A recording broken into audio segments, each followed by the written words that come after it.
from a land so far. I was caught and I was brought here from Africa. I'm a slave from a land so far. I was caught and I was brought here from Africa. Well, it was lips like fire from the white slave master every day. I down on my knees, weeks and weeks before we crossed the seas to reach in the West Indies. And then they make me work. Yes, I work. I said I work. And I work. Good Lord, no pay. I toil, Toil, toil, toil, toil, toil, toil, toil, toil. hard each day. I'm dying. I'm crying, my love. Ooh, oh, oh.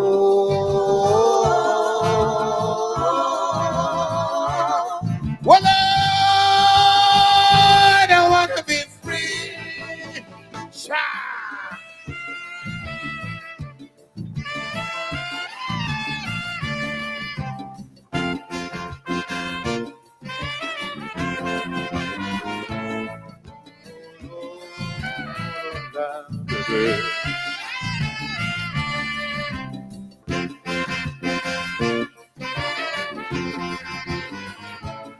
Many times I wanted to run, but the English slave master standing there with the gun, the gun, the gun. Oh, I know he gonna shoot to kill. So I stay and I pray, but I'm planning still. Yes, I study night and day how to break away. I got to make a brilliant escape. But every time I think about the whip and them dogs, my body that start to shake. He make me work. Yes, I work. I said I work. Yes, I work. Oh Lord, don't pay. I toil, I toil, I toil, I toil hard each day. I'm dying. I'm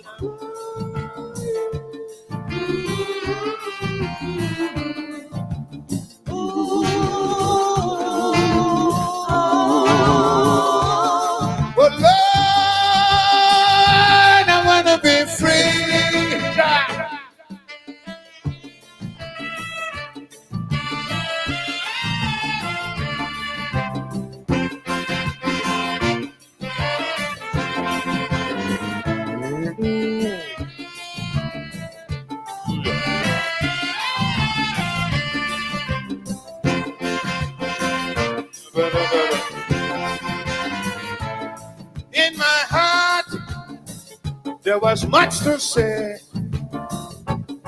and I hope that the boss would have listened to me someday.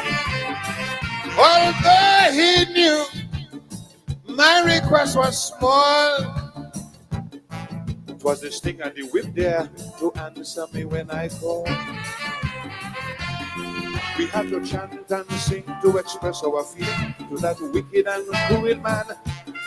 That was the only medicine to make him listen. And it's so calypso began. He made me work. Yes, I work. I work.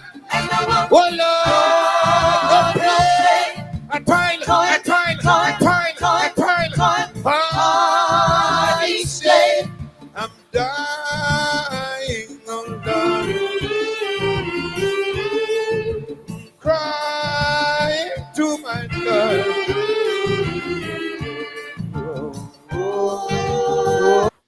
The boss would have listened to me someday. Although he knew my request was small, it was the stick and the whip there to answer me when I called.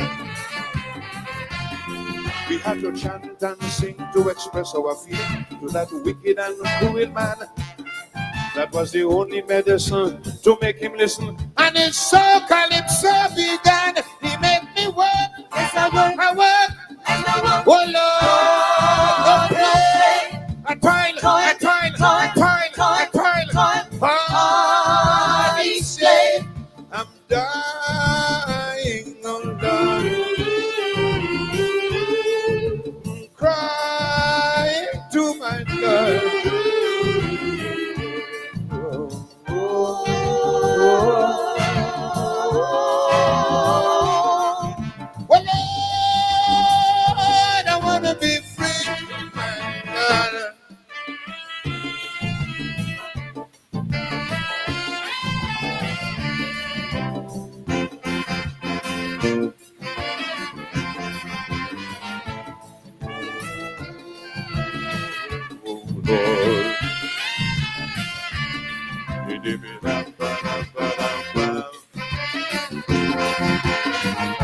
And then times change in so many, many, many ways.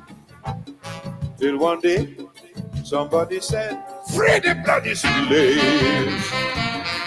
I was then put out on the street. I had no clothes, I had no food, I had no place to sleep. Lord, I had no education, no particular ambition. This I cannot conceal. Forgot my native culture. I live like a vulture. From the white man I had to steal because he made me work. Yes, I work. I work. Yes, I work. Oh Lord, No pay. time, Time, time, time, time, time. Ah. till one day somebody said, free the bloody slaves. I was then put out on the street. I had no clothes, I had no food, I had no place to sleep. Lord, I had no education, no particular ambition. This I cannot conceal. Forgot my native culture. I live like a vulture. From the white man I had to steal because he made me work. Yes, I work. I work. Yes, I work. Oh Lord, No pay. time, Time, time, time, time, time. Ah. Each day. I'm dying. I'm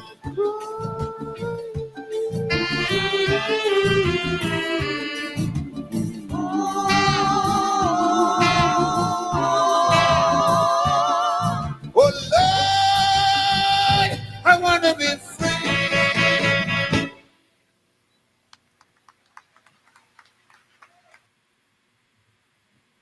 Wow! The one and only, the mighty Sparrow, Slinger Francisco. He is 88 years old this year. The greatest of them all. The greatest of them all. We've been playing calypsos on this program for the last couple of months. The Mighty Sparrow is the greatest of them all. And that song, I'm a Slave, that calypso, which is a classic, I consider it to be the greatest calypso ever written. I'm a Slave by Sparrow, tracing the experience of our people from the shores of Africa through the Middle Passage, on the plantation to freedom. Sparrow is singing that calypso in the early 60s. Oh Lord, I want to be free. I want to be free. You make me work for no pay. Today we're talking about reparations. Sparrow was exploring reparations way back then. Way back then. Way back then.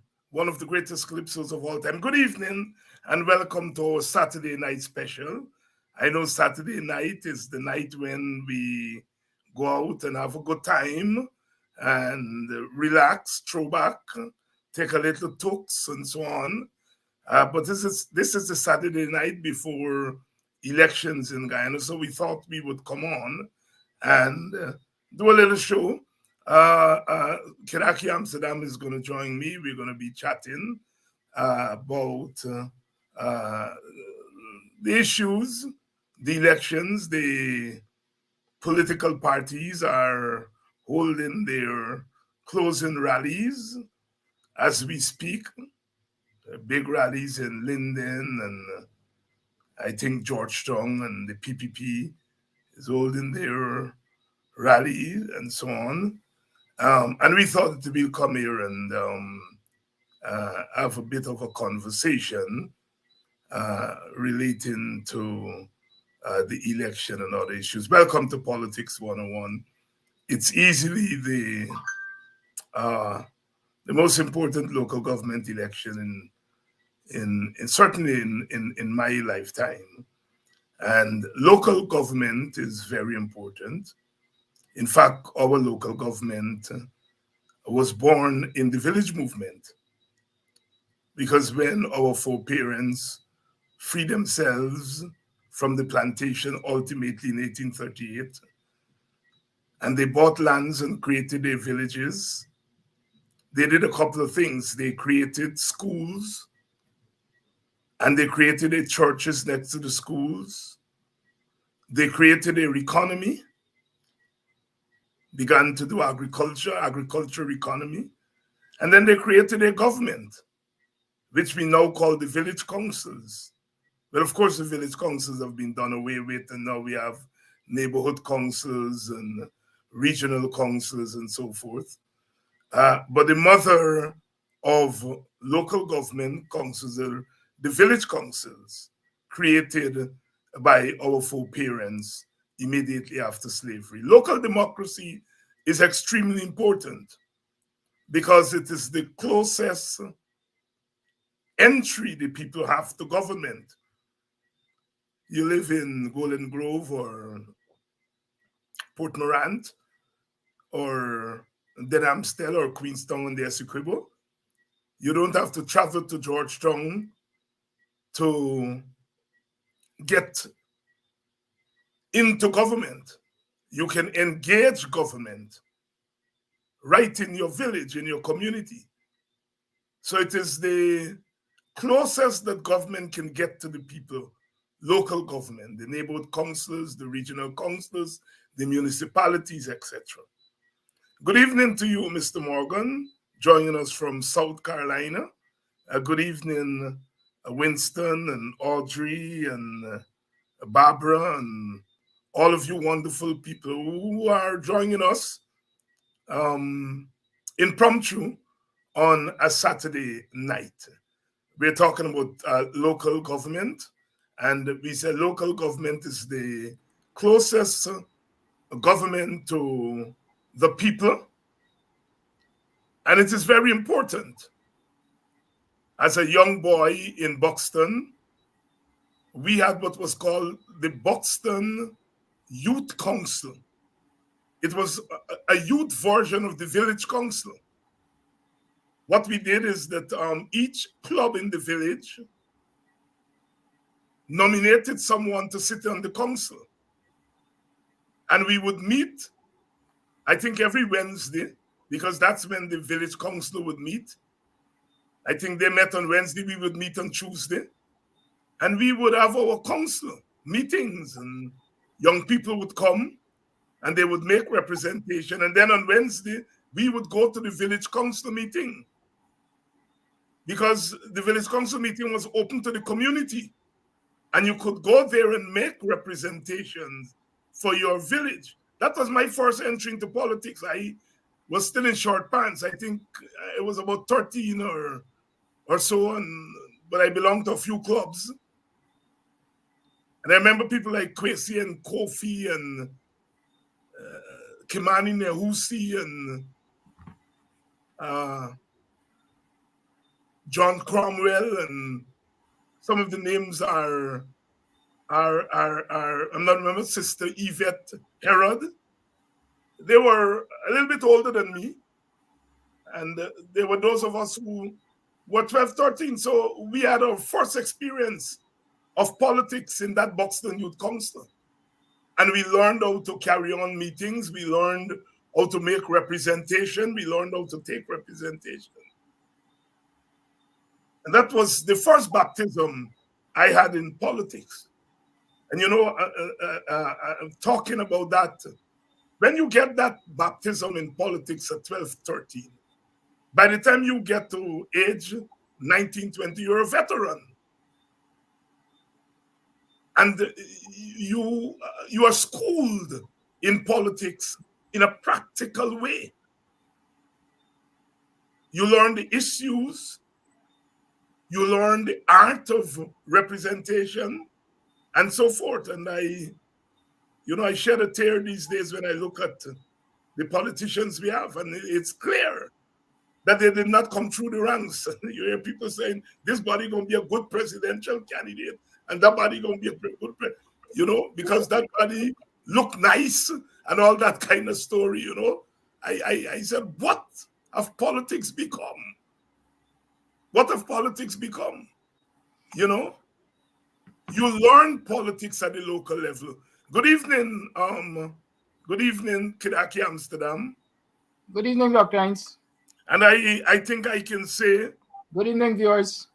I can pull ranks here because you came through the ranks. You learned politics under me from the time you were a little boy too. By the time you came around, the Buxton Youth Council was gone, but we had lesson plays, we had the Buxton 1st of August movement, and your generation filtered right in to that. And you all began to learn local politics in the same way that my generation 10 years before began to learn local politics.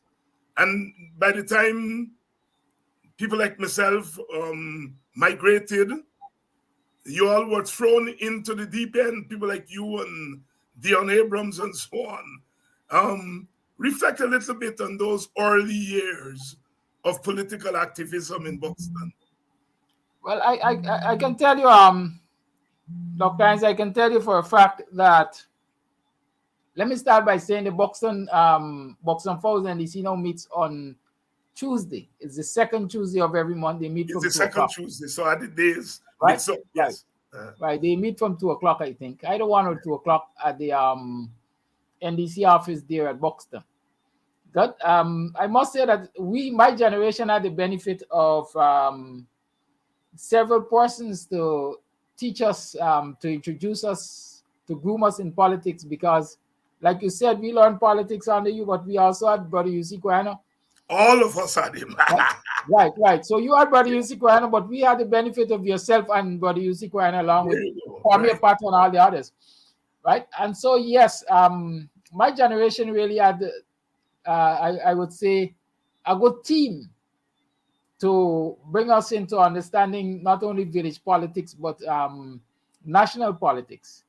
Just as how you mentioned that there was the Buxton Youth Council, we did not have a formal organization per se with that name. But you see, always encourage us to go to the NDC meeting and to follow up and find out what's happening there. If we had issues, we knew for a fact that if we had issues, we could have gone to the NDC meeting and raised those issues, right? And so we used to go around the village and we used to very well observe what's happening in the village.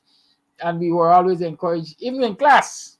That was our teaching ground. Basically, in class, you're doing English language, but you're asked to write letters to the NDC and so on to highlight your concerns. So we really had that exposure.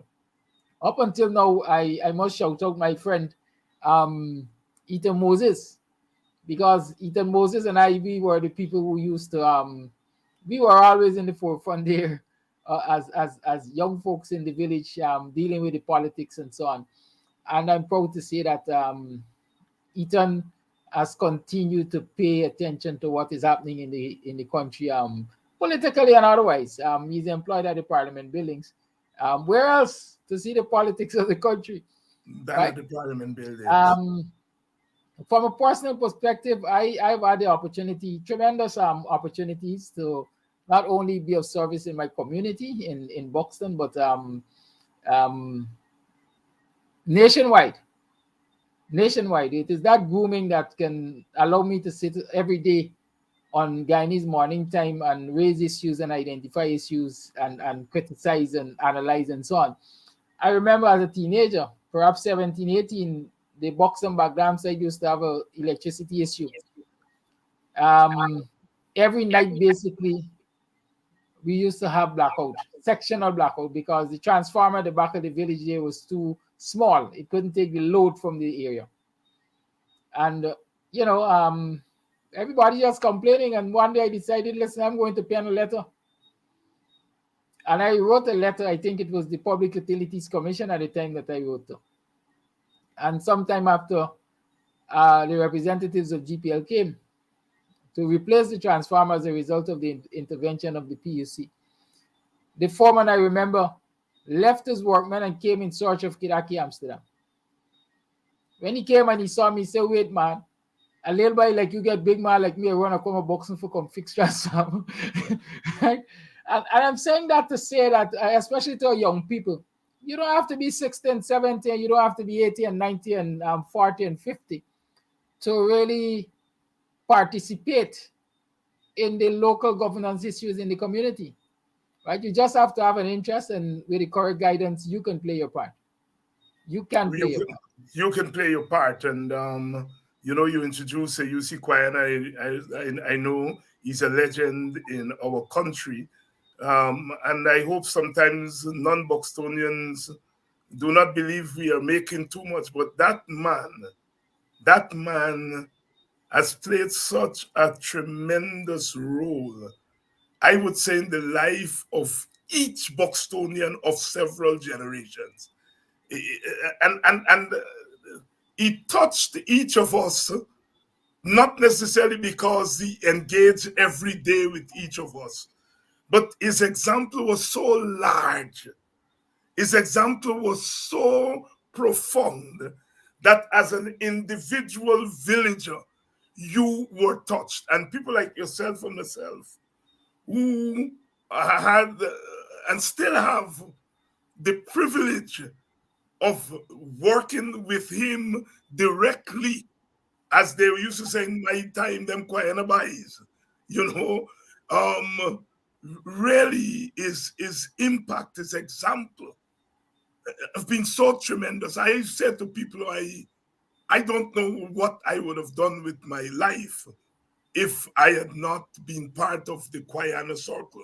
I might have gone on to be things. But in terms of perspective, in terms of public service, in terms of politics and society, I think Guyana's help is enormous. And I think I speak for every single Buxtonian of several generations who have been I know, Dr. Hines, we while we are proud and we are happy that we have had Brother UC for, technically ourselves as a villager, that impact that Brother UC has had is not only restricted to Buxton, it's countrywide, quite frankly. Yeah. Everywhere you turn, somebody can tell you of the influence Brother UC has had on them. Right? And so it's not restricted to Buxton. So I am almost sure that, people across the country can identify with what we speak or what we have experienced when we talk about the influence of Brother UC on us. Yes. As a matter of fact, nationally, I just the other day I was referring to, because somebody was talking about corruption in government, and they were raising the issue with the transfer of mud flats to BK Tiwari. And I had to point out to them that the first minister of the PPP government, as I remember, that was taken before the ombudsman for corrupt practices, if I remember clearly, let me see, allegedly, it was corrupt practices involving the very BK Tiwari company, was Hari Prasad Nokta, I think, taken to the ombudsman because of the quote-unquote sale of a car to his son from that businessman, right? And that's an example that Brother UC set. Brother UC took him to the ombudsman for corruption in government and forced the then PPP to establish an anti-corruption committee in the party. History will show you that the anti-corruption committee never really worked. Likewise, when there was the issue of a PPP operative, Beast, in Enmore, when he was found with an entire armory and the police weren't charging him and all of that, Brother UC took it upon himself and charged that man the private criminal charges. At the end of the day, they pull out the page from the property books, so you couldn't find the list of the arms and ammunition that he had and all of that. In that case, I think eventually petered out. But those are examples of what Brother UC set in terms of public service and public activism. And someone is mentioning here ASCRE, of course, and one of the things that Guyana taught us, if there's a problem, form an organization and attack the problem. I can't count the number of organizations that Guyana has originated, just in Buxton alone, not to talk about nationally. And it's one of the strong areas of his praxis was that he organized. And last night, I on Politics 101, I made the point that whatever the outcome, of these elections on Monday, one thing that is clear is that the African Guyanese community needs attention at the level of our consciousness.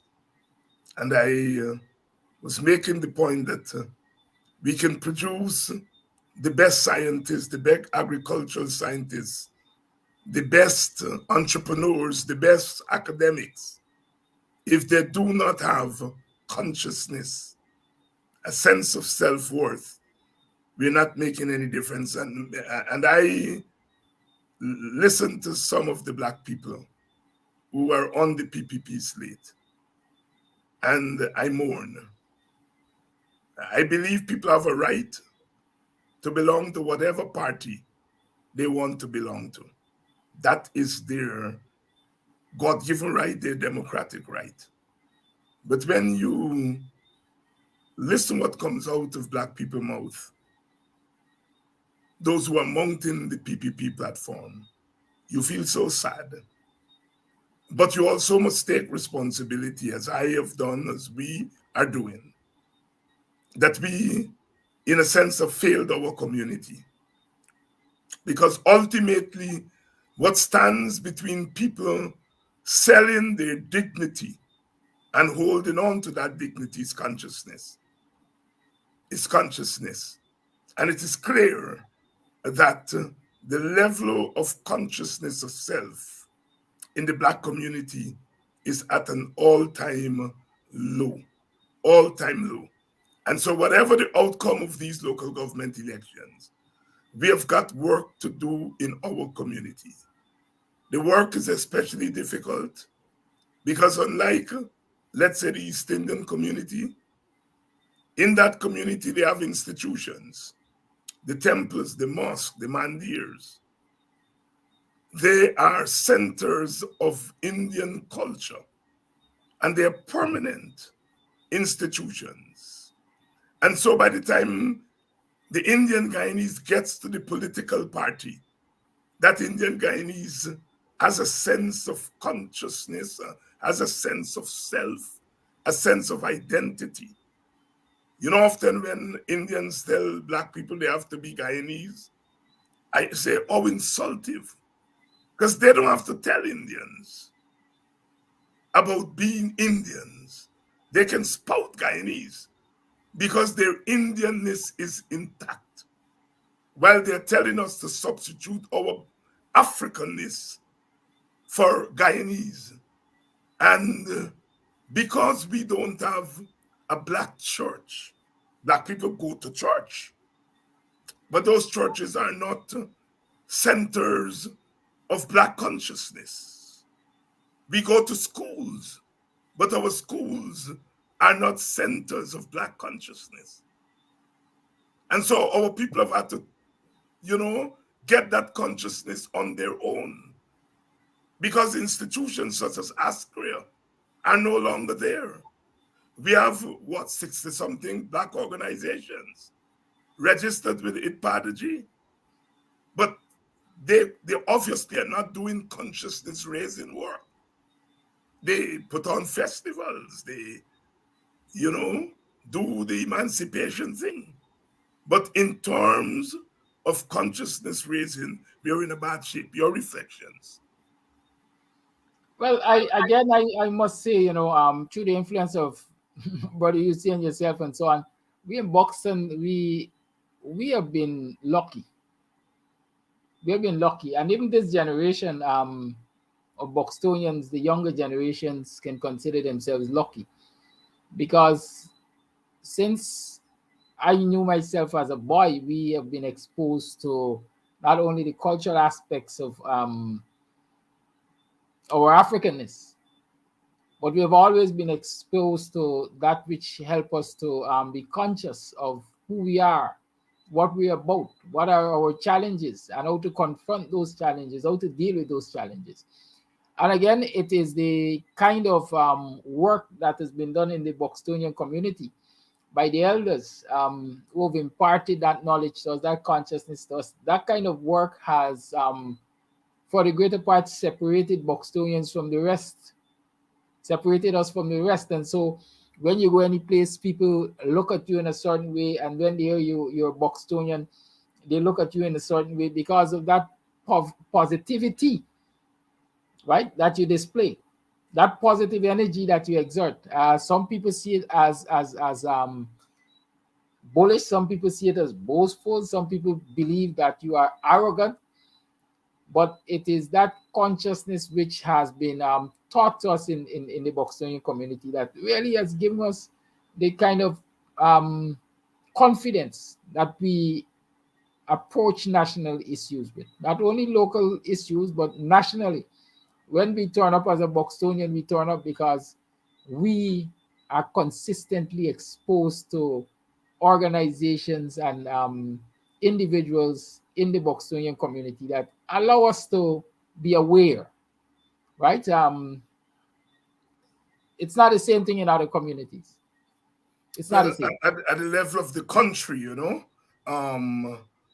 we are really bad shape nationally, and we've got serious work to do. Again, I said I am not telling people which party to join. That's your right. I grew up in a village. There was always a handful of people who were PPP, and the village lived with that. We understood that.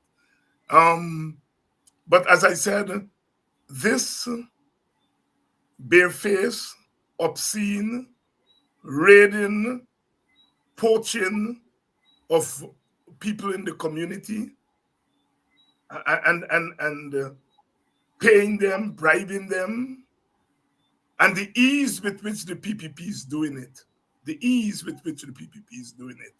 is really mind-boggling. And it says a lot about what we have not been able to do in a consistent way in our community. Our people are racially illiterate. And I blame the political parties, especially the PNC. I blame them in part for it, because they have not worked out a praxis of how to deal with their community. They deal with their community simply as voters, and they don't deal with them as people of a particular cultural heritage. They run away from anything Black. And so they've not helped to socialize our people. As Black, I mean, a party like the PNC should have an African Guyanese arm, an Indian Guyanese arm. But they don't do that. And as I said, Indian Guyanese don't suffer as much as our community because they have institutions in their community. Our community has invested in the PNC. In fact, they've invested everything in the PNC. And the PNC has not invested in them at the level of their consciousness. And so here we have, in 2023, Black people are being poached. They're being bribed. And the ease with which the PNC, the PPP is doing it, without fear. Without fear. We can't hide from it. We have seen the Black people at the people's rallies. You can't deny it anymore. Yes, it may be a small group compared with the vast number of our people who have not gone over. But it is clear and they are not aware that they are being insulted. And that's where the level of consciousness comes in. It's a lack of awareness. Yes, go ahead. I totally agree with you, Dr. Hines, in saying that, that lack of awareness has to be placed squarely at the foot of the PNC for a greater part, because, like you rightly said, that is where the majority Afro-Guyanese look to for their leadership. That is where they put their support. I had a call this morning. From somebody who clearly is supporting the PPP, and I asked myself if it was a conscience call. right? Because this individual called me, most likely an elderly person, to explain to me, listen, I basically am supporting the PPP because the PPP is giving things to me, right? The allegation, the accusation, the justification is that, you know, when the coalition was in office and you go to see ministers and so on, they push you around. You couldn't get any proper pay and all of that. And, you know, I had this discussion with this individual to point out the fact that, listen, the majority of Guyanese work in the public service, the majority of Afro-Guyanese work in the public service. And the coalition, regardless of how you see it, made efforts to fix their salaries, to increase their salaries and so on. But then in the entire discussion, it came down to individualism. Yeah. But Right? Tidaki is more than individualism. It's more than individualism. So I say individualism because just now, because this individual is saying to me, but I am now getting contracts. Yes, When the yes, coalition yes, was there, I yes. couldn't get contracts. Yes, but it's more than individualism. The coalition did things that benefited Black people. Let's get that straight. But they did not do those things for Black people as Black people. They did it as the government did for all citizens. The PPP is identifying Black people as Black people. They're not saying it that way as I'm saying it, but they are recruiting these people as Black people. And they're saying, your party and your government did not give you anything as Black people. And that is the key. The PNC does not engage Black people as Black people. And the PPP is engaging them as Black people. So the individualism thing is the outcome. But the key is that people identify. That's where the thing identity comes from. Identity is perhaps the strongest thing. If I say John, you are not going to look around. I say Kidaki. You look around because your name is your identity. All right. Identity is a very, very strong factor. And our people do not pay enough attention to identity. They run away from identity. And they take on the civic identity that is called Guyana. What is Guyana? Guyana is a piece of earth that we all share. We share a flag, we share a national anthem, we share a constitution, we share a government. That is the definition of Guyana. That can change. If Venezuela takes 3/4 of Guyana as they're threatening to do, that part of Guyana will become Venezuela. That civic Essequibo will become Venezuela. So this thing that they tell us about Guyanese, it can go off the map tomorrow. But your African identity, your Indian identity, it has retained its potency over centuries. We have survived the Middle Passage, survived slavery, and we are still African.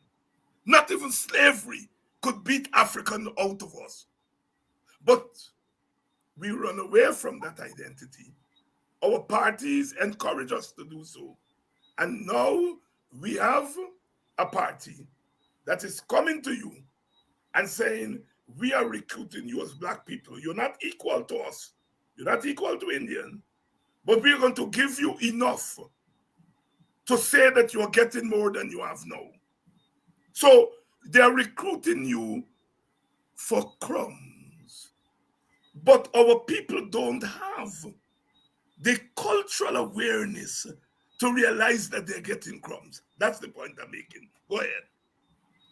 And again, I totally agree with you in terms of how they recruited and the stories that are told to them in the recruitment.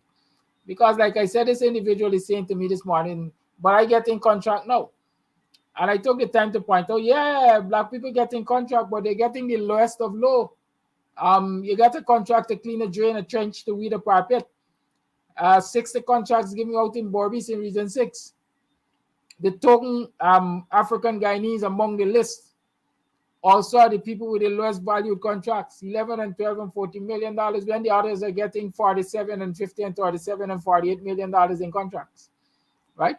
And again, they can accept the pittances, they can believe that it is they are indeed getting, because they have not had the opportunity, I might want to see, or have not taken the opportunity to really sit and examine what is happening in the society, like you said, be culturally aware, right, of where the society is at, and despite and recognize that yes, despite their calling us into their party, they're bringing, saying they want us in their fold, even though they're discriminating us and treating us badly. You know, if I were that call, I will tell you, Kidaki, both on Ghana fall. What you're telling me now, you should have told me 5 years ago. I would tell you that, no, that message that you were talking to that guy about, you shouldn't be talking to him. You should be talking to the young people. That's the work we have to do. I was about to respond to the both on Ghana Falls. The fact is, a lot of them end up at falls because a lot of them do not even if they're given the opportunity, even Buxton, for example, we have created the opportunities, Dr. Hines. We are always promoting cultural awareness in the community, economic awareness in the community. And this generation of young people who are running the PPP, quote unquote, open arms and claiming that we got to eat a bread, we got to get a food. A lot of these people we have reached out to, a lot of their parents we have taught to start with, right? And we have even taught some of them, but they have not inculcated the knowledge. They have not they have not used that knowledge. They don't use that knowledge to inform their decisions. Buxton is not an island. Buxton is part of a place called Guyana. So yes, you may be doing work in Buxton, but those people are part of a larger framework. You in Buxton, you can pass on some things to them. You don't have the political power. Man shall not live by bread alone. Certainly not. And we have to let those who hold power on our behalf, they're the ones who have to take the responsibility. Because they held power for 5 years. And they did not dedicate part of that power to black people. And I say they did things that benefited black people. But they did things that benefited black people as part of the one tide lifts all. They didn't look at what the PPP is skillfully doing. They're going to the soft underbelly of Africans, poverty. And they're saying, we are going to give you enough to get out of poverty.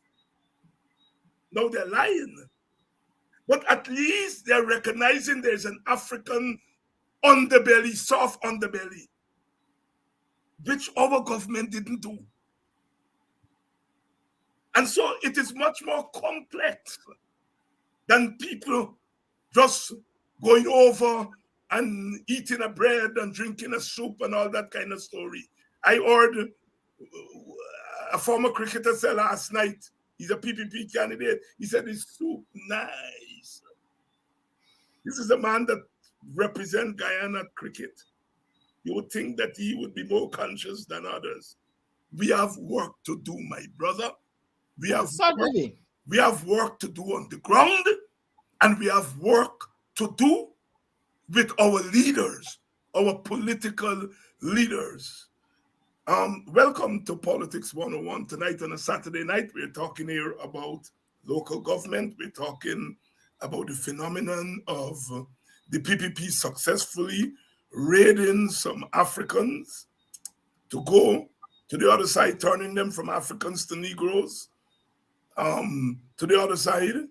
And we are saying that they should be condemned. Yes, but the problem is much deeper than that. And we need to spend more time on developing consciousness in our community. Look, the elections are going to be on Monday. I noticed the PPP, after all the song and dance, they're now saying, well, look, we're not going to win Georgetown. We're not going to win Linden. We're not going to win New Amsterdam. We're going to make inroads. And we always knew that's where it was going to end up. Because you see, politics is a funny kind of animal. I am very clear in my mind that Guyanese in general, including Indian Guyanese, but more than Indian Guyanese, African Guyanese, were alienated from these elections. Our party had made the call that we were not participating. And I think we were in sync with where people's heads were. But I think the obscene behavior of the PPP, the way in which the PPP has gone into our communities and shame our people, they've, in a sense, hit at the honor of the group. They're dishonoring the group. Yes, they're getting a few recruits, but the price that we are paying is that they're dishonoring the group. And when a group feels dishonored, that group fights back. And so I get the sense from listening to people that many people who were prepared to stay away from the elections as a form of protest have, in the last few weeks, changed their minds. They've if you look at the numbers in the joint forces, they said the turnout was 30% the last time. This time it's 47%. So we have already seen a sign there of increase in turnout. And my sense is that the PPP's behavior has ignited some energy in the Black community, and that the turnout is going to be higher than normal on Monday. Your take? I certainly believe that the turnout is going to be higher than normal. But in terms of the joint services, listen, I don't want to be too pessimistic, but we have received information to say that in the joint services, big money is offered for votes. No. I hear, and we're coming to that. I'm saying that even with rigging, the turnout has moved from 30 to 47. We know that there are a lot of joint services members who didn't even get to vote. So the turnout may be even larger than 47%. I'm just talking here about the PPP's action igniting a political reaction in people. On behalf of yes, Dr. Hines, that is one perspective. I'm giving another perspective. I'm saying that. But why address that perspective first, and then we will move to the other perspective. Dr. Hines, listen, these things are not separate and apart from each other. This is the reality. The turnout is increased. Yes. Right? The question is, what are the factors that might have influenced that increase in turnout? And there are several. It can't only be that the PPP's action has created this groundswell on the ground that people are saying, listen, we're going to just go and vote against them, right? And in saying that, I want to say this. You mentioned that the PPP is now saying we're not going to win Georgetown and Linden and Bartica and so on. We're going to make inroads. I want to caution viewers and I want to caution voters, especially supporters of the APNU, to not be comforted by that statement. Because by that statement, the PPP might very well be trying to pull a trick out of the hat to get supporters of the coalition to relax and not go to the polls. Right? You're giving the PPP too much credit there, I think. But your point is well taken, but I'm saying let's walk the thing through step by step so that we have a clear sense of what we're saying. At the end of the day, you need an even larger turnout. Certainly. Right. I've been preaching it on my program. I've been saying, listen, we know this thing is rigged. We know they're going to rig it.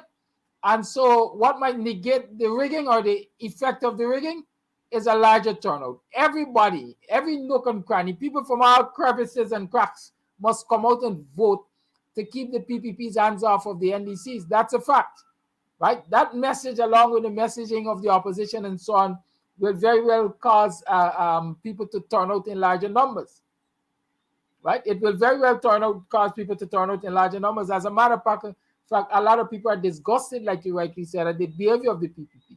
And so we expect they will go there and vote against the PPP. But we must not tell ourselves that by just having these larger numbers turn out, we are going to necessarily get over the threshold easily. Take, for example, the PPP is, while some of us want to be comfortable now, the PPP is continuing to do what they're doing. Yesterday, for example, GCOM issued a statement saying this: no telephones, no cell phones will be allowed into the polling booths. A few hours ago, we saw a notice to the opposite, saying they inadvertently included cell phones in that notice. It was intended to say no cameras, and they said no cameras and cell phones. And so they are now removing cell phones from that prohibited list. And we know what the word on the street is in terms of cell phone and voting, right? So the opinion there is that even at this the PP is working the trick. Let's decipher that. Yeah? Remember, representation was made against cell phones and so forth. It led GCOM to cite an order consistent with the law for cameras. And they put out that order. We know there was a GCOM meeting this morning. Mr. Amsterdam, you with me? Yes, I'm with you. We know there was a GCOM meeting this morning. And obviously, the GCOM meeting this morning overturned the decision of early in the week. See, these are the things I want to get out. I want us to get out of yours about how GCOM itself is participating in the rigging. All right? Yeah, my point exactly. There was a meeting of the commissioners this morning. So this new directive that you're talking about obviously arose from the meeting this morning. It means that one of the 7 commissioners changed their minds. Mr. Amsterdam, you with me? Yes, I'm with you. All right, stay with me. I like watch me my interviewee in the eye, and I like to watch me in my eye. Leave them comments for a little while. No, I'm not looking at comments. I'm with you, right? And that is why I said that we can't relax at this 11th hour, because the PPP is still working their trick, right? The PPP is still working their trick, and so we have to continue to encourage our viewers. We have to continue to encourage supporters of the opposition to get out there and get the vote out, because the larger the number of voters for the opposition, the better the chances of really what should I say, nullifying the impact of the rigging that is taking place at GCOM on behalf of the PPP and by PPP operatives, right? So don't let us get comfortable because the PPP is saying, listen, we're gonna win this thing. We're gonna make inroads. It's a 3-card trick. It is. But it's also an admission that the opposition is up his game. You see, while you don't want to be overly optimistic, you can be overly pessimistic. Very well. All right. It is a fact that the opposition has upped its game. You got to own victory. Sometimes pour people on. You know, if you say we're winning, yes, some people may become complacent, but some people may be spurred to come out of the woodworks. So do not be afraid to say you're winning. There's no doubt that we're winning. I was in the city today, for example, and I was quite elated to see the opposition had a motorcade, if I can call it that, moving around the lodge area. I don't know if this South Georgetown they call it, but there was a motorcade in moving around that area and encouraging people to get out the boat and so on. I've seen similar activities in Kwakwani and around the New Amsterdam and so on. And so yes, the opposition certainly is getting its act together. I'm seeing more of the coalition members of parliament out there doing video messages, encouraging folks to get the vote out and that is encouraging, right? That is certainly encouraging. That is a good sign, and I am positive that eventual coming together, putting every shoulder to the wheel, will result in good things to the opposition. But all I'm saying is, don't let us get lackadaisical now. But I also want to pose the question to you, and that is, what's in this for opposition? Suppose what's in this for black people? Good. Listen, like you said earlier, this local government election is perhaps one of the most important. A lot is at stake in this local government elections. Let me point out. Let me start in Linden, for example. Just outside of Linden, the PPP is constructing a town they call Silica City. Right? In that same area, we have the Linden-Lethem Road. And the Linden-Lethem Road is critical for trade between Guyana and Brazil. And we know that the projection was, since the APNU was in office, that, listen, things are going to grow, things are going to be concretized with the Brazil government and Guyana government in terms of making that Linden-Lethem Road perhaps a container route and so on and so forth. And a lot of commerce, therefore, is going to develop in that area. If you were to allow the PPP to take control of the Linden municipality, in short, they are the ones who are going to be controlling the resources in that locality. And normally, as expected, they are going to give it out to their friends and cronies. Linden is also developing nicely as a tourist attraction. And likewise, you allow the PPP to get their hands on Linden, those sites and everything that will give you the opportunity for involvement in the economic life of Linden is going to be controlled by the PPP and farmed out to their friends and cronies. Come to Georgetown, you'll find a similar situation, because right now, for all the years, the PPP has been trying to get their hands in Georgetown.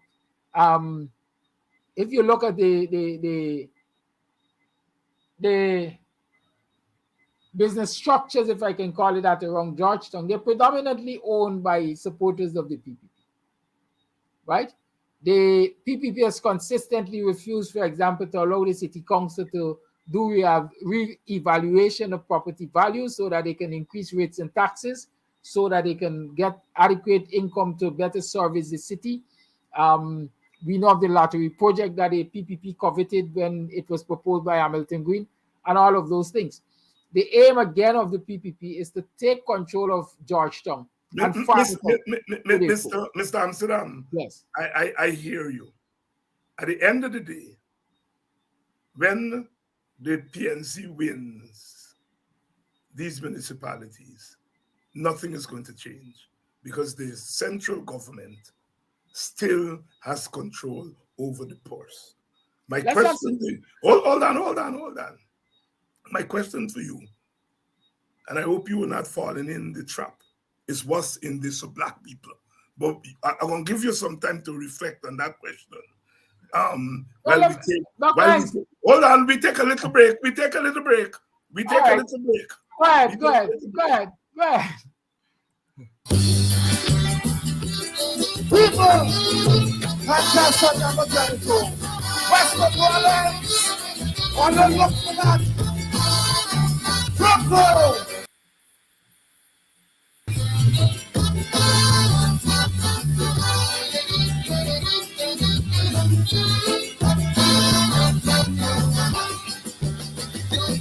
Get 'em.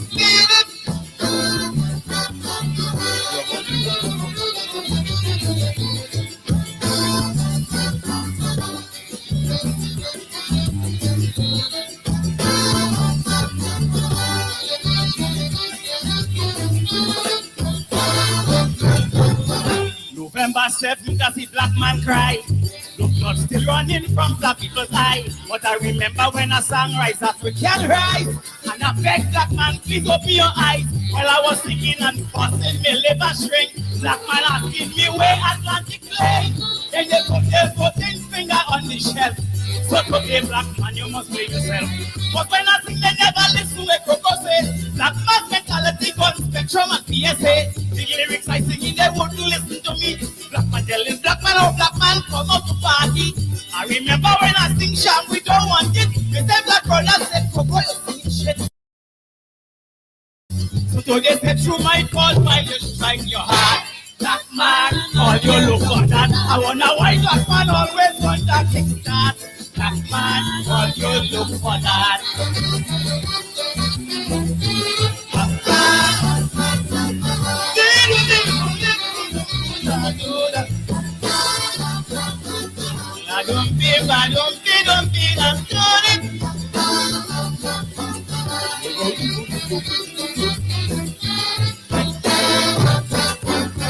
A man on a charge for interfering. Black man always still go and vote for him. Black man, how I thought you could control this. You thought I might have to work in this man's office. Then imagine the sex if I had it best. Quail fingers under your daughter's dress. Me and saying that Patrick should have win, sir. But even Jim Baker would have been better. All them women who went begging the other day about this Mr. Way, all you have to say. Cause they need this thing all the silent and talking peace. So the office girls must be at the mercy of this peace. He was charged, so whether it is false or true, I'm concerned because I have a daughter too. I'm talking from my heart, I'm telling you. Black man, all you look for that. Why, when you always want that extra? Black man, all you look for that.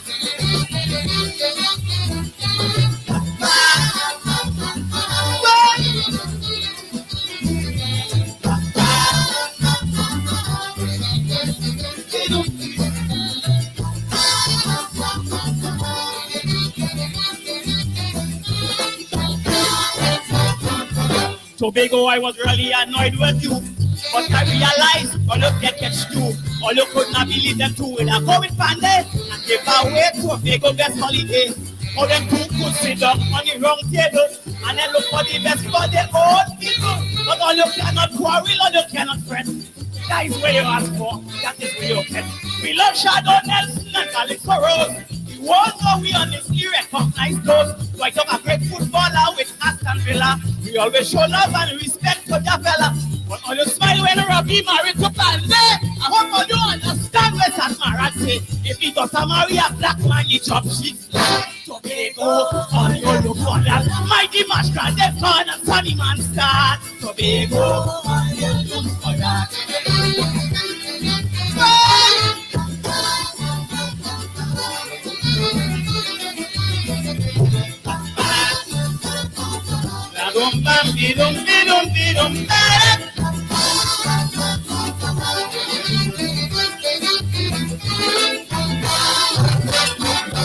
Remember slavery on the plantation? Master used to use a black man to be black man. So when I get 17, I got a pain. I say, oh, all black man to be black man again. Black man give black man soup, but black man won't have. Black man intention is to pressure his own black man. He give them soup, they say he treat them like an outcast. So now black man takes smoke carrying in ya. I remember this is not the half of the African. The two seats rest your hand, the ball in your hand. I spoke to Leroy Clark and Capra Campbell. And up to now I can't understand what's going on. You went and was knighted up in Africa. But do you black brother, you prove a traitor. If I prove a carito and you shooting star. Ata, all you look for that. And if your daughter should cross the PM path. Ata, all you look for that.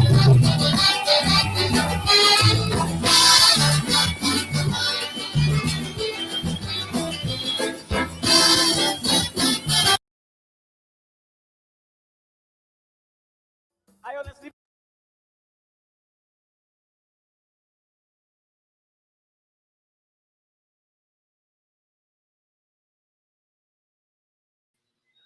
the bad boy of Trinidad Calypso, the mighty Crow. We need some Calypsonians like that in Guyana. Black man, are you look for that?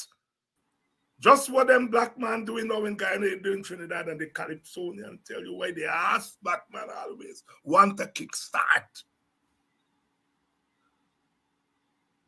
Why we always want a kickstart? Why we have to wait until we backs against the wall and then we hustling? We need some the fact that we're not producing Calypsonian that managed like that says a lot about the nature of our society and politics. Which Calypsonian would come out and sing like crow, like that? Black man, all you look for that. Look, this election is not about saving anything. Let me disagree with my brother. The central government still control the purse. Our holding on to NDCs and so on is symbolic. It's symbolic. But it's a symbol that we have to hold on to. Let's don't fool our people that our tongues are now going to get more money and all that nonsense. In fact, the PPP, let me finish. In fact, the PPP is going to pressure those tongues more when the coalition or the APNU wins.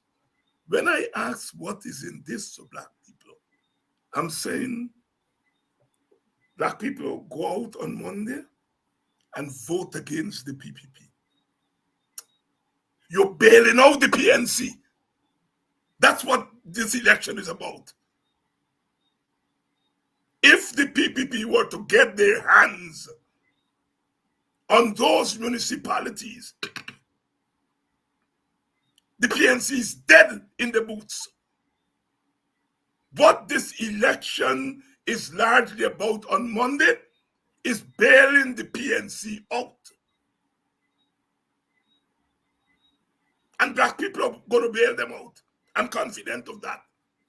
What black people will get in return? I'm asking what the PNC will give black people in return. We telling you all go and vote against the PPP. For me, David Hines, tell the PNC you want your pound of flesh. Because you're giving them a ton of your flesh.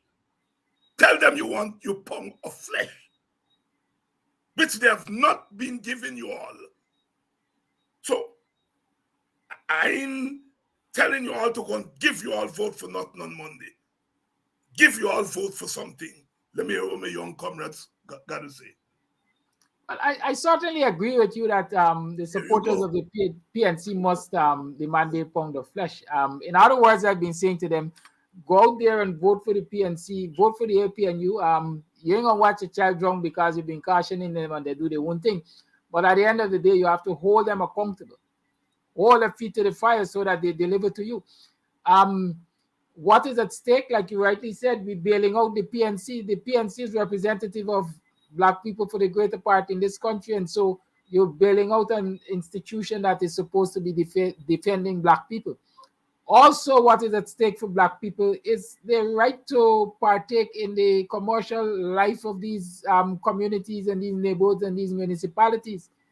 Because the fact is, yes, once the PPP doesn't get their hands on the municipalities, they're going to squeeze them in terms of resources. They're not going to increase the resources that they're giving to them. Let us not fool ourselves to that. But those black people who now have businesses in those municipalities will be able to maintain their presence there. But the minute you give the PPP carte blanche over these municipalities and over the NDCs, basically what you're signing up for is a one-party state. And what you will have happening, especially in the towns and in the city, the PPP and their operatives are going to force black people out of the commercial life of those areas. And so that too is at stake for black people. We must not always put our people in a lose-lose situation. Often, as happened now, when the party back is against the wall, our people have to go and bail them out, and often they get nothing. I hear all them things that you all telling me about taxes and all those things. And those things may have to, but I'm talking here about power. and using that power to help your people. And I think that has to be the focus here. I think the voters have to say to the PNC, we coming to your rescue one more time. But this time, we are making some demands of you. That nonsense that you're all not going on the road and pressuring this government to stop battering us has to go. We must lay demands. When this local government election is over, it must not be business as usual with the PPP. Those are demands we have to tell our voters. Don't just tell them, go and vote PNC.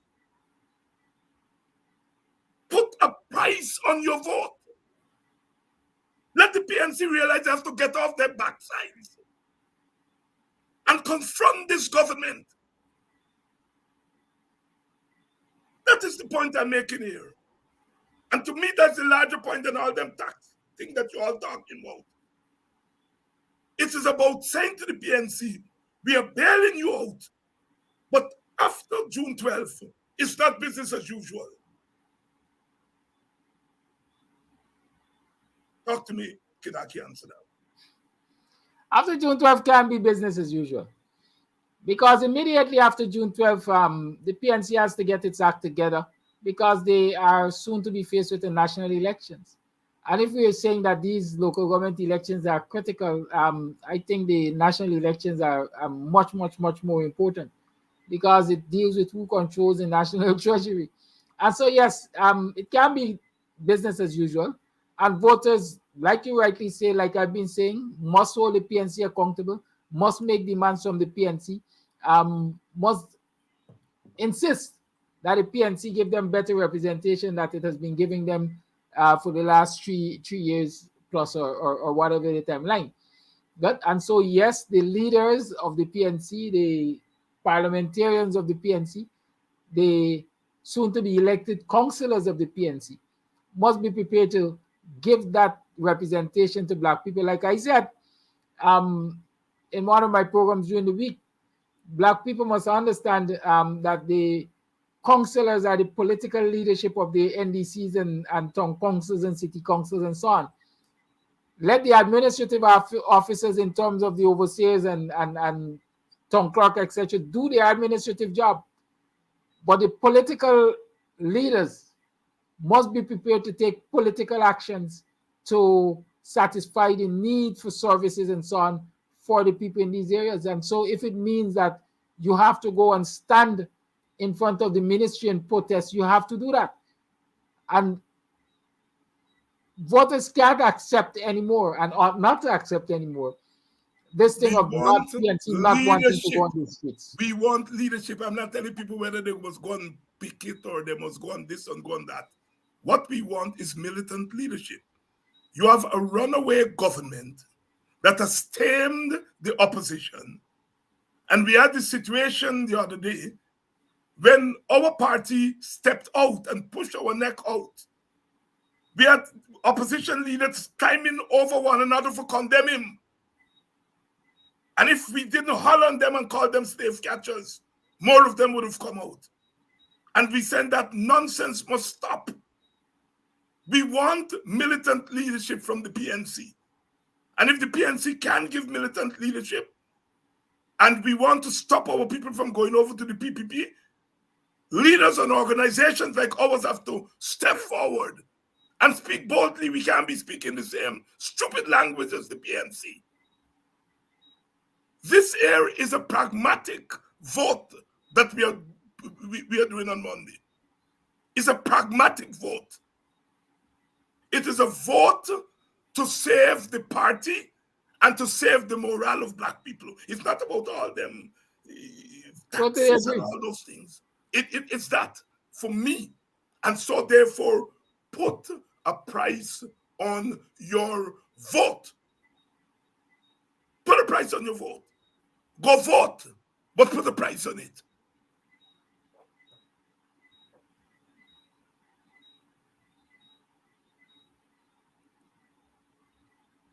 Yes, I listen to you, Kiraki Amsterdam.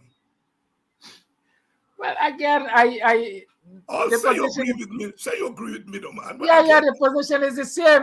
Go vote and put a price on it. Go vote and put a price on it.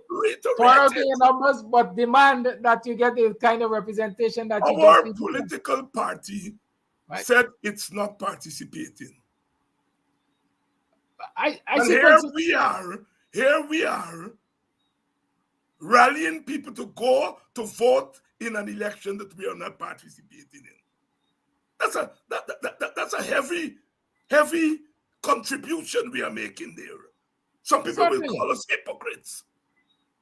And we must not sit here and make it look as though there's some technical political reason that you should go out and vote. You're going out and vote to save the race, to save the party from embarrassment. And so therefore, your price must be high. And you must indicate it's the last time you're doing this nonsense. Talk to me. Well, again, I agree. Princess Marcus is saying that we should go into the elections. And quite frankly, I'm of the firm belief that, listen, if the PNC doesn't step up after these local government elections, then WPA has a responsibility to do all that it can humanly I am prepared to take that responsibility. Right. I don't project myself too much out as leader, but I'm tired of the PNC, and I love them. A lot of them are my friends, but they've been useless these last 3 years. Useless. And they put us in a position where we have no panicking that the little that we have, the PPP is about to take away.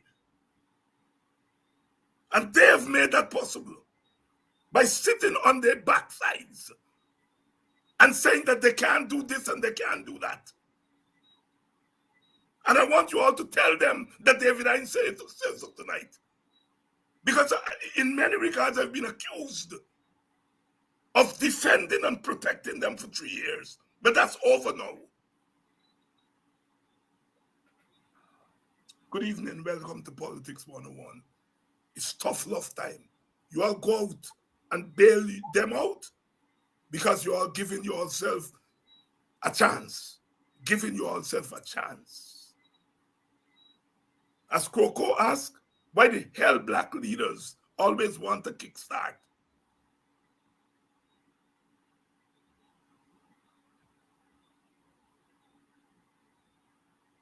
It's time that we black people get tough with our leaders. Kidaki answer that. Well, again, I agree. We have to get tough with our leaders.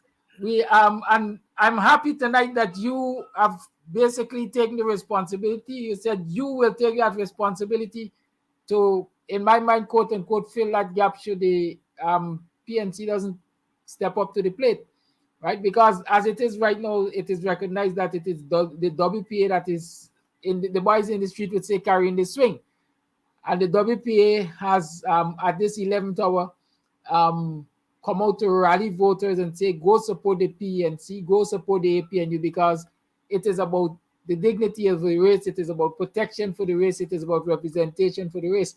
And while we are out here rallying, a lot of people may not know that even some people would say behind the scenes, a lot more work is being done by us to support the efforts of the APNU to get the vote out so that we can ensure that the PPP doesn't get its hands on these constituencies. And so after these elections, I've been saying it, the PNC must either step up or WPA must take charge. We have to recognize we live in a society in which you have two large ethnic groups that are competing with one another. We are competing. We are competitors. We measure our condition against the condition of the other side. And you have to recognize that, first of all, you have to defend what territory you have. You first must defend what territory you have.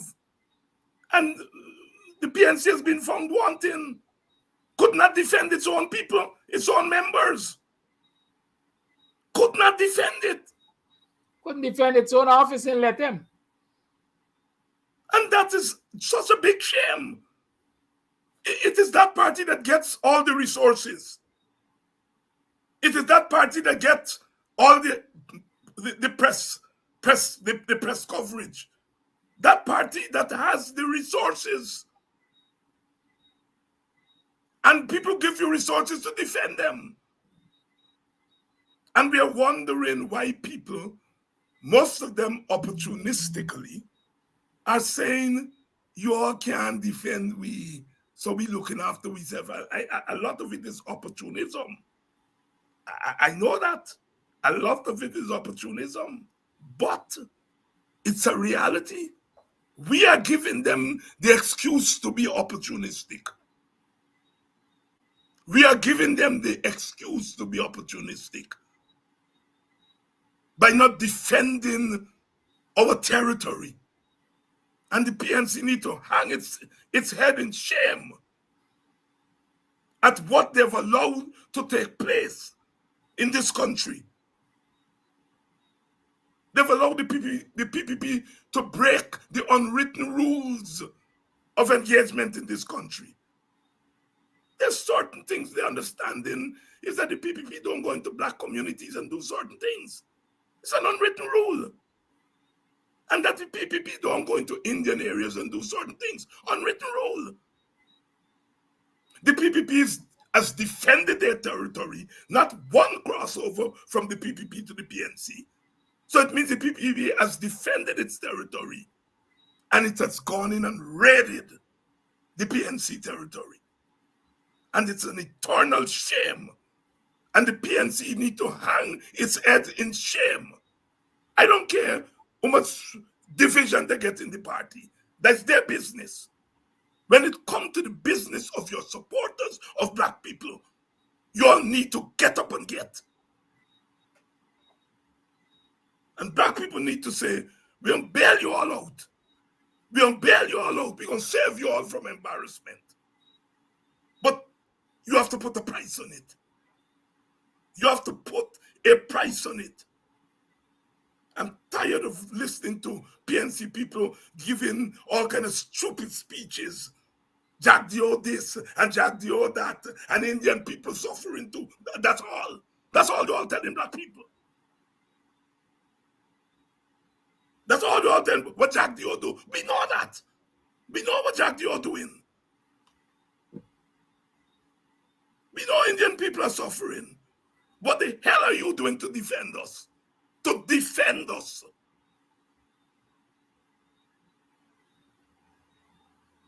Welcome to tonight's special, and I hope the PNC listening to me.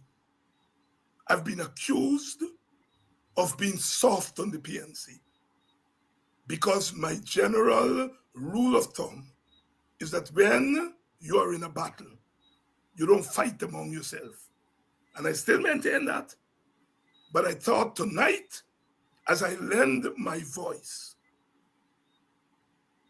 in this home stretch, to say to African Guyanese, go out and vote down the PPP, which translates into giving you vote for the PNC. And note I'm not saying APNU because that's dead. APNU is dead. It's the PNC.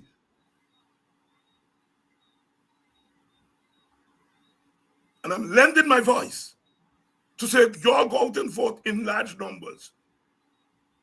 But put a price on it. And the alternative to the PNC doesn't have to be the PPP. It doesn't have to be the PPP.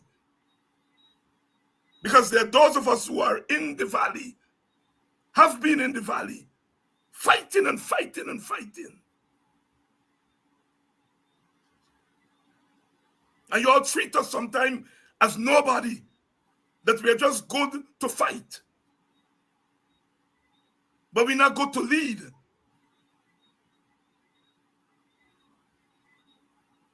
Black people, you all got changed. Why the hell black man always want us to kickstart? Kroko said, black man said, black leader give them soup. Now they get smoke and everything in their ass. You're all too young to understand the significance of smoke and race. Some of you are too young to understand it. We the Calypsonians? Where are the Calypsonians? We have DJ Magnum tonight at Linden. And we going to break down the dance hall. Where are the conscious artists on this bandwagon to save the race? We got plenty work to do in the black community. We do plenty work. Kiraki, any thoughts, boy? Well, my only thought is we need to get the vote out. We have to get the vote out. My advice is people get up early, go vote, and spend your time in the rest of the day getting others to go out and vote. There are a lot of criticisms against leadership and the weakness of the PNC and so on, but I will maintain that this is not the time to necessarily. No, this is the time. Kiraki, this is the time. It must go hand in hand. Get up early and go out and vote. But when you're going out there, stare the PPP, the PNC in the eye and say this vote is a protest vote, not only against the PPP, it's a protest against you all. Now is the time to sound the bell. I disagree with you with that. Very well, we all are on the same team, and so go you have a out right and to vote and watch the PPP with blood in your eyes. Watch the PNC with anger on your face, but cast your vote for them. You mustn't tell our people take the soft way out, and then tomorrow we say the PNC too soft. Well, the PNC is soft because we're telling people to be soft. Make a political statement on Monday. A political statement against the PPP and a political statement in the asses of the PNC.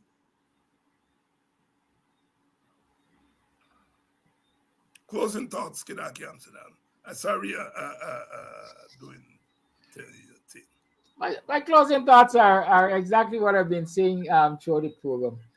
We need to support the PNC at the polls. We need to go there early. We need to cast our votes. We need to encourage others to vote and cast their votes. Remember that, many hands make the dream. Teamwork makes the dream work. Many hands make light work. There are people who are going to be shut in. There are people who are going to need assistance to get to the polls. Whatever assistance you can provide, please provide it so that everybody gets to go to the polls and cast their vote against the PPP, right? That vote against the PPP is in support of the PNC, but most importantly in my mind is in defense of the rights of African Guyanese to partake in the management of their communities through local government, the management of the municipalities and towns, and the right to partake in commercial enterprises in the towns and cities and everything. So go there and stand up for your right. At the same time, like Dr. Hines have been saying, like I've been saying, let the leaders of the PNC know that it's not a free vote you're giving them. You expect them to step up to the plate and provide a better quality of service through representation to you. Those are my closing thoughts. And my closing thought is representation is limited in a winner-take-all system. And the best representation the PNC can give to the people is to fight for a clean voters list, to fight for biometrics, to fight to take away the rigging machinery, to fight to democratize GCOM so that you can put your hand again on power. Again tonight, my little brother being very conservative tonight, but sometimes we have to walk on both legs. I'm being tough like an eagle tonight.